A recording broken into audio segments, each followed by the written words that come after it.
किशनगंज जिले में वायरल बुखार से बच्चे पीड़ित हो रहे हैं। इससे निपटने के लिए स्वास्थ्य विभाग पूरी तरह से अलर्ट मोड पर है। एक तरफ जहां सदर अस्पताल सहित जिले के सभी स्वास्थ्य केंद्रों पर आवश्यक व्यवस्था सुनिश्चित की गई है, सदर अस्पताल में वायरल बुखार से ग्रसित बच्चों के लिए स्पेशल वार्ड बनाया गया है, जिसमें 40 बेड पूरी तरह से वातानुकूलित एवं पाइपलाइन ऑक्सीजन युक्त है। इसके अलावा सभी प्राथमिक स्वास्थ्य केंद्र में भी ऐसे बुखार से ग्रसित बच्चों के लिए तत्काल उपचार की व्यवस्था अस्पताल में की गई है। स्वास्थ्य सुविधा को सुचारू रूप से क्रियान्वयन करने के लिए जिले के 7 प्रखंडों के सभी स्वास्थ्य केंद्रों में चिकित्सा पदाधिकारी को स्वास्थ्य विभाग के द्वारा आवश्यक दिशा निर्देश भी दे दिया गया है। पीएचसी में कम से कम 10 बच्चों वाला बेड तथा आवश्यक सुविधा उपलब्ध कराने का दिशा निर्देश सिविल सर्जन ने दिया है।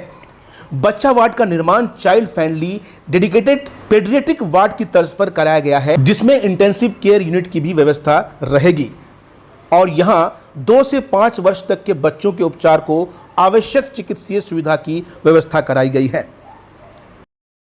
सिविल सर्जन डॉक्टर श्री नंदन ने कहा कि वायरल बुखार से पीड़ित बच्चों की सर्विलांस व निगरानी करना अति आवश्यक है। ऐसे में अगर जिले के किसी भी निजी या सरकारी अस्पताल में वायरल बुखार से पीड़ित बच्चा भर्ती होता है तो उसकी सूचना विभाग को देनी ही होगी, ताकि उन बच्चों की निगरानी की जा सके। सिविल सर्जन ने कहा कि तापमान में अंतर होने पर बच्चों की सेहत पर अधिक असर होता है, संक्रामक रोगों की संभावनाएं बढ़ जाती है। इस मौसम में डायरिया और डिहाइड्रेशन की समस्याएं बच्चों में अधिक होती है। अस्पताल में ही पूरा इलाज उपलब्ध किया गया है। अब तक हम लोग 35 वायरल फीवर के बच्चे का इलाज कर चुके हैं।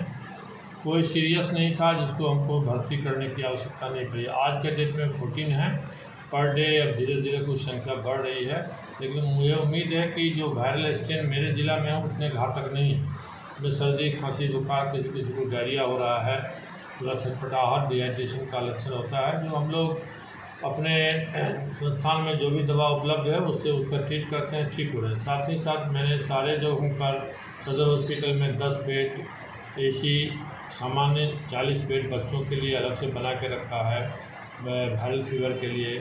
साथ ही हर एक पीएचसी सीएचसी में 10 बेड तैयार रखने के लिए बोला है कि 1 महीने तक नज़र रखें। वायरल फीवर से जो भी बच्चे आते हैं उसका जरूर डायग्नोसिस डॉक्टर के द्वारा लिखा जाए। साथ ही साथ जो ब्लड टेस्ट करने की सुविधा मेरे सभी संस्थानों में सीबीसी, मलेरिया, डेंगू इत्यादि का है, उसको हम लोग टेस्ट करते हैं और उसका रिपोर्ट प्रत्येक दिन हम लोग जिला स्तर से स्टेट में भेजते हैं। आम जनों से क्या अपील करेंगे सर? आम जनों से अपील करेंगे कि इस मौसम में अपने बच्चों को अधिक धूप में बाहर न निकालें। रात में कुछ हल्का जो सर्दी या कूलर का पानी का इस्तेमाल न करें, उसमें वायरल ग्रुप होते हैं, जिससे कठिनाई होती है। खान पान पर विशेष ध्यान रखें, बच्चों को ताज़ा खाना खिलाएं और जिस घर में किसी भी बच्चे या व्यक्ति को सर्दी, खांसी, बुखार होता है तो ज़रूर टेस्ट कराएं। कोविड का भी टेस्ट कराएं, वायरल टेस्ट भी कराएं। कोविड भी एक तरह का वायरस ही, तो सारे टेस्ट करवा लें हमारे संस्थान में आकर के, और बच्चों को जिनको हो गया उनको आइसोलेट करें। किशनगंज सदर अस्पताल के चिकित्सक डॉक्टर शाहनवाज ने लोगों को वायरल बुखार के प्रति जागरूक कर कहा कि बच्चों में किसी भी प्रकार के बुखार संबंधी जटिलताओं की लक्षण पहचान कर उसका सही समय प्रबंधन बच्चों को सुरक्षित रखने में सहायक साबित होता है। उन्होंने बताया कि ओआरएस का घोल भी देना बेहद जरूरी है। सिम्टम कॉमन होते हैं, उसमें बुखार आ सकता है और बदन हाथ में दर्द, उसके अलावा किसी को उल्टी दर्द भी हो सकता है, सर्दी, खांसी, इस तरह के लक्षण होते हैं जो वायरल फीवर है। जनरली ये 3 दिन 4 दिन के बाद सबसाइड हो जाता है दवा में, और जो वायरल फीवर कॉमन होता है। अब अभी कोविड का एरिया है, अब इसका क्या थर्ड वेव में क्या सिम्टम आते हैं अभी गाइडलाइन से नहीं है। जाँच के आधार पर जो आएगा उसके हिसाब से उसको ऑक्सीजन की कमी होती है, तो सांस की दिक्कत होगी। खांसी अगर ज़्यादा दिन तक रह जाता है तो सांस की दिक्कत हो सकता है, उसकी जाँच भी।